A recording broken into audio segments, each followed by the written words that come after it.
Após os representantes dos estados e municípios reclamarem da proposta feita pelo presidente Jair Bolsonaro para a solução do ICMS e redução dos preços dos combustíveis, a consultoria de orçamento do Senado estimou perdas menores do que divulgadas por eles. Na estimativa do Senado, as perdas seriam de 53 bilhões e 500 milhões por ano, cerca de quase metade dos cerca de 100 bilhões de reais divulgados pelo Comitê Nacional de Secretários de Fazenda, o CONCEFAZ. Com isso, o senador Fernando Bezerra, relator do projeto que estabelece um teto para o ICMS sobre combustíveis, energia e serviços de comunicação, rebateu os entes federativos e afirmou que eles não terão perdas tão grandes quanto dizem e que podem sim arcar com os custos, além da contrapartida do governo federal. Em coletiva, Bezerra falou sobre o caso. É evidente que os governadores continuam com muitas críticas em relação à iniciativa e muito preocupados com a eventual perdas de receitas que os estados poderão enfrentar. Mas o aperfeiçoamento do mecanismo da compensação criou uma compreensão maior no sentido de dar segurança na sustentabilidade das receitas dos estados. O projeto começou a ser discutido hoje no Senado e, segundo o presidente da Casa, Rodrigo Pacheco, deverá ser votado na próxima segunda-feira. José Maria Trindade, temos 1 minuto e meio, Zé. A briga agora é pelos cálculos, então, pelas contas de quanto vai ser a perda de arrecadação, Zé? A economia e principalmente o preço dos combustíveis se transformou num grande debate político por aqui. Todos os partidos políticos estão de olho exatamente no que vai definir votos no final do ano, né? Então, se transformou no grande debate. E a bola está exatamente com o Senado Federal. Os líderes estão com pelo menos 3 ou até 4 projetos a serem votados, inclusive emenda à Constituição. Há discurso para tudo. Alguns dizem que isso não vai adiantar, porque o dono da bomba, né, que é o dono do posto de combustível, vai dizer: vou aumentar a minha faixa de lucro aqui. Os distribuidores também devem abaixar um pouco e toma. Mas é preciso fazer algo, não pode. A economia pode entrar em colapso se algo não for feito com relação aos preços dos combustíveis. O preço está muito alto, né? E apareceu um complicador novo. É que o Proálcool, ele já tem subsídio. Ele já tem um imposto bem menor. E se houver equiparação de impostos, é claro que o álcool vai ficar em desvantagem. Ele sobrevive porque tem incentivo. Trata-se de um combustível renovável, né? E que emprega muito mais gente, é uma cadeia de produção muito maior. E isso é bom para o país, é um projeto brasileiro. O Proálcool não é por aí, pelo mundo inteiro, né? É um projeto brasileiro, então ele tem que ser preservado.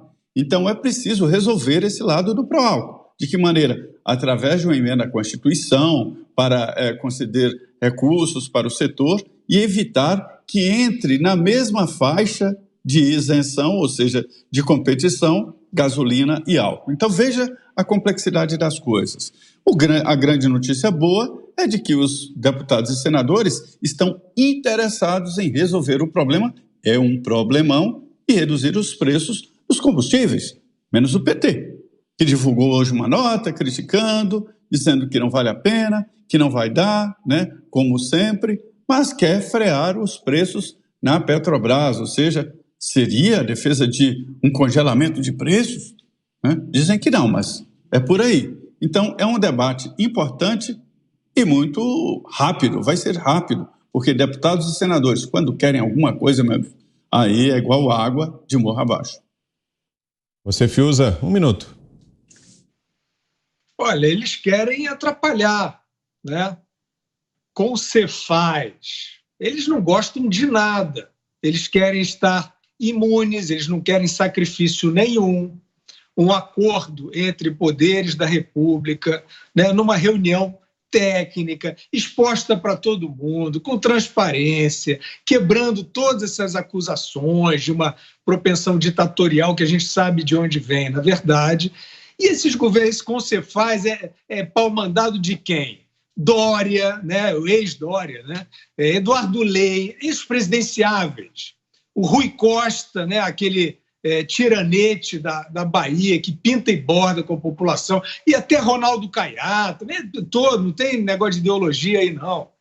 É a safra dos que estão querendo surfar no antibolsonarismo, não estão nem aí para a população, e mesmo um acordo muito bem urdido, com compensações da União, que já fez repasse de verbas aos entes da federação, eles não querem saber. Eles querem catar uma manchete dizendo que não é bom. Veio do Paulo Guedes, não é bom. A gente não gosta e não aceita. Vamos ver se o Congresso toma um pouco de juízo, pelo menos temporariamente, como está parecendo, e faz essa pressão, né? Porque não é possível a gente ficar refém desses sabotadores aí. Valeu, Fiuza. E a gente segue nesse assunto. Análise agora de Augusto Nunes sobre essa divergência, Augusto, nos cálculos sobre a perda do ICMS. É evidente que os governadores estão mentindo.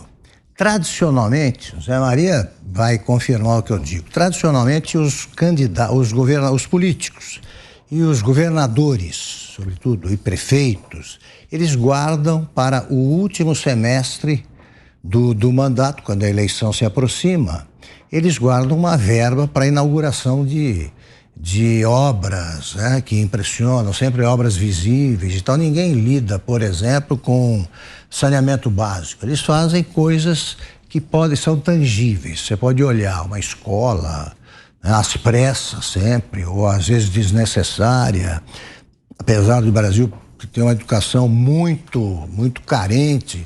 E é o que eles fazem agora, os governadores, só que com uma diferença.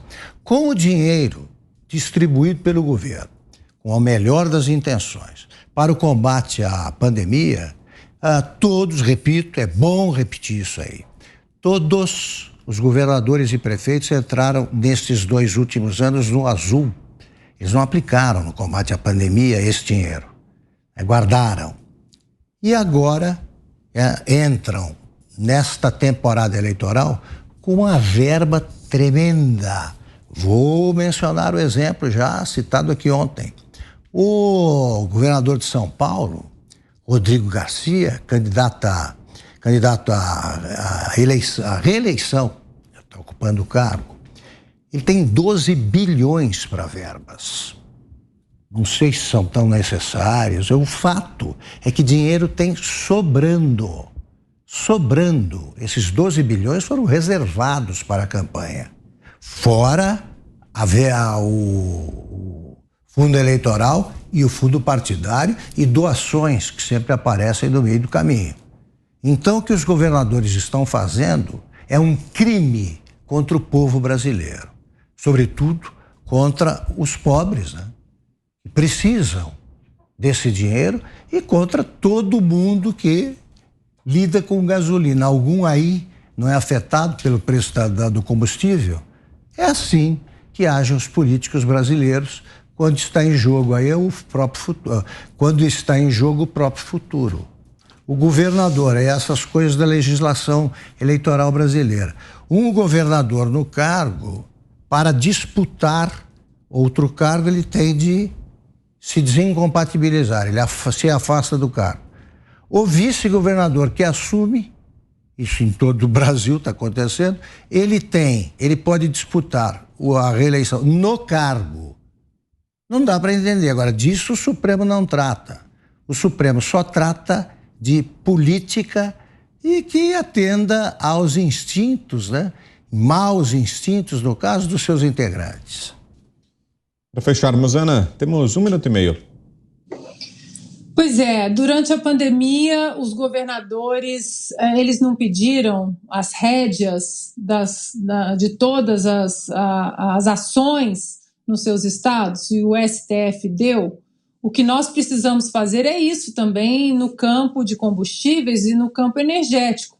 Abrir o mercado no Brasil, privatizar a Petrobras e deixar o mercado e os estados brigarem pelo consumidor, porque tem tanta coisa que nós precisamos discutir no Congresso, tantas reformas necessárias, reforma política, reforma administrativa, reforma tributária, tantas reformas importantes para que elas estabilizem aí a nossa república, que isso poderia ser um campo deixado para os governadores. Abre o mercado, privatiza a Petrobras, devolve aí, né, a briga, a concorrência para os estados e divide entre as empresas para que o consumidor lá no final ele seja o maior beneficiado nisso.